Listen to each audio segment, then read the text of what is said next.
नमस्कार, मी सविता फावडे golden food recipes and ब्लॉग्समध्ये तुम्हा सर्वांचं खूप खूप मनापासून स्वागत करते. तर आज बनवतोय आपण कॉर्नचे म्हणजेच मक्याच्या दाण्यांचे सँडविच. तेही दोन प्रकारे बनवूयात. मुलंच काय, मोठ्यांना छोट्यांना सर्वांनाच सँडविच हा प्रकार आवडतो आणि कॉर्नचे सँडविच तर अतिशय उत्तम लागतात. तर गॅस चालू करून कढई ठेवली, कढई तापली, त्याच्यामध्ये 2 पळी तेल घातलं. फोडणीमध्ये जिरं घालायचं आणि भरपूर बारीक कापलेली कमी तिखट असलेली आपण हिरवी मिरची याच्यामध्ये वापरतोय. ती चांगली परतून घ्यायची, कारण हिरवी मिरची परतणं खूप महत्त्वाचं आहे, तरच सँडविच आपलं टेस्टी लागेल. 2 बारीक कापलेले कांदे घातले, त्याच्यावरती आलं लसूण पेस्ट घालून घ्यायची. याच्यामध्ये भरपूर आपण कॉर्न घालून घेतोय, ते देखील परतून घ्यायचं चांगलं. याच्यामध्ये गाजर, शिमला मिरची बारीक कापून आपण घातली, मिरपूड, हळद, धना पावडर थोडीशी, पिझ्झा मसाला, चवीनुसार मीठ आणि लाल तिखट घालायचं थोडंसं. त्याला चांगलं परतून घ्यायचं मंद आचेवरती झाकण ठेवून. तोपर्यंत एका वाटीमध्ये भरपूर mayonnaise, red chilli sauce, green chilli sauce आपण घातलं आहे. याच्यामध्ये पिझ्झा मसाला आपण घालूयात आणि हे मिश्रण चांगलं मिक्स करून घ्यायचं आहे. तर चला आता चेक करूयात एकदा.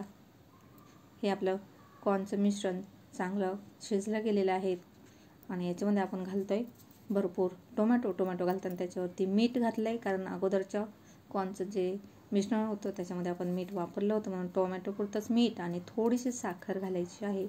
तर चला सँडविच बनवूयात. 2 ब्रेड घेतलेले आहेत. ब्रेड तुम्ही इथे कुठलेही वापरू शकता. तर आता या स्लाइसवरती आपण हे जे मिश्रण मेयोनीजचं बनवून घेतलेलं तर दोन्ही स्लाइसवरती मी इथे लावून घेते आणि त्याच्यावरती हे कॉर्नचं बनवलेलं मिश्रण आपल्याला घालून घ्यायचं आहे. इथे तुम्ही हव्या त्या भाज्या वापरू शकता कॉर्नबरोबर. आणि चीज किसलेलं घालून घेतलं आहे आणि हे आपण बनवणार आहोत सँडविच मेकरमध्ये. तर सँडविच मेकरला देखील बटर लावलं आणि वरच्या साईडने बटर लावून हे छान असं आपल्याला मोठ्या ते मंद, मध्यम तिन्ही प्रकारच्या आचेवरती चांगलं शेकून घ्यायचं आहे. मोठ्या आचेवरती याच्यासाठी की जोपर्यंत हे सँडविच मेकर गरम होत नाही तोपर्यंतच. एकदा गरम झालं की मंद आचेवरती आपल्याला क्रिस्पी करून घ्यायचं. मध्ये मध्ये चेक करून पाहायचं. मस्त आपलं सँडविच तयार झालेलं आहे. हे पहा. चला आपण कट करूयात आणि गरमागरमच खायला खूप छान लागतात. मस्त असं क्रिस्पी झालेलं आहे.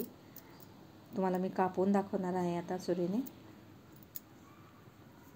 मुलांना आणि छोट्यांना हे सँडविच नक्कीच आवडेल. नाश्त्यामध्ये तुम्ही एकदा करून पहा आणि संडेला देखील अतिशय उत्तम हा नाश्ता तुम्ही करू शकता.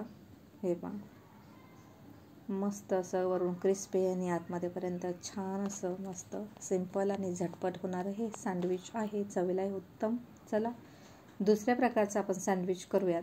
तर त्याच्यासाठी देखील आपण 2 स्लाइस घेतल्या जातात. याच्यामध्ये एका स्लाइसवरती मेयोनीजचं मिश्रण लावलं, दुसऱ्या स्लाइसवरती बटर लावून घेतलं, भरपूर भाजी घालून घेतली, एक स्लाइस आपली चीजची ठेवली, बटर लावून घेतलं सँडविच मेकरला आणि ब्रेडला देखील, आणि मंद, मध्यम, मोठ्या गॅसवरती असं करून छान असं क्रिस्पी आपल्याला हे सँडविच चांगलं शेकून घ्यायचं आहे. मध्ये मध्ये चेक करून जरा त्याला वरून बटर लावलं किंवा तुम्ही इथे तूपही लावू शकता. अतिशय मस्त क्रिस्पी आणि चवीला खरंच एकदम खूप छान लागतात. नक्कीच एकदा करून पहा. मी बटर लावून घेतलं आहे आणि बटर लावल्याने मस्त असं क्रिस्पी होतं आणि छान असं आतमध्येपर्यंत शिजले जातं, वरून क्रिस्पी आणि आतमध्ये एकदम छान असं मस्त तयार झालेलं आहे सँडविच आपलं.